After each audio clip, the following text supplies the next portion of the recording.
আসসালামু আলাইকুম গাইস।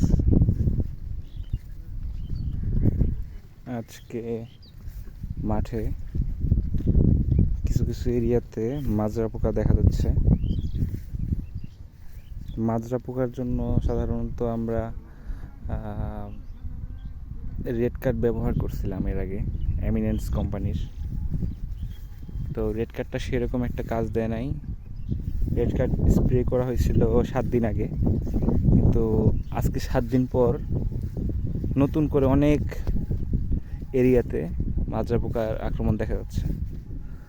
তো আজকে অটোক্রপ কোম্পানির অটোক্রপ স্কেয়ারের নাইট্রো নামের একটি বিষ আছে, কীটনাশক, যেটা সাধারণত মাজরা পোকার জন্য ব্যবহার করা হয়।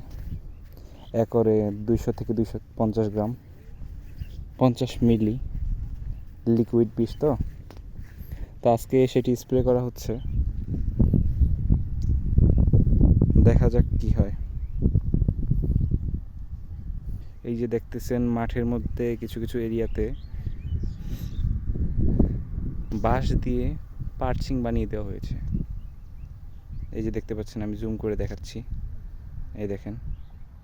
এগুলো মূলত হচ্ছে আপনার পাখি বসার জন্য। আপনার এই সময়টুকুর মধ্যে যদি পাখি বসতে পারে না মাঠে আপনার, তাহলে পাখি ম্যাক্সিমাম পোকামাকড়গুলো আপনার পাখি খেয়ে ফেলে, যার কারণে বিষ কম লাগে। তো এটা দিলে ভালো আর কি। এই দেখেন, আমি আপনাকে দেখাচ্ছি প্রমাণ সহকারে। এই দেখেন, একটা পার্চিং দ্বারা করা আছে, বসা আছে, একটা পাখি বসে আছে। ভালো করে লক্ষ্য করে দেখতে পারবেন, পাখি বসে আছে। পাখি কিন্তু ওর মাথা ঘোরাচ্ছে আর দেখতেছে যে আশেপাশে কোথাও পোকামাকড় আছে কিনা, থাকলেও কিন্তু খেয়ে নিবে সেটা। এই যে তারের উপর অনেকগুলো পাখি, এই যে 2টা বসছে পাখি, দেখতে পাচ্ছেন আপনারা? তো গাইজ, ভালো থাকবেন, সুস্থ থাকবেন, দোয়া করবেন আমার জন্যে। আরও যেন আপনাদের কাছে এরকম আপনাদের উপকারমূলক বা বলতে পারেন যে কৃষি ভিত্তিক ভিডিওগুলো আমি আপনাদের সাথে শেয়ার করতে পারি। দোয়া করবেন। আসসালামু আলাইকুম।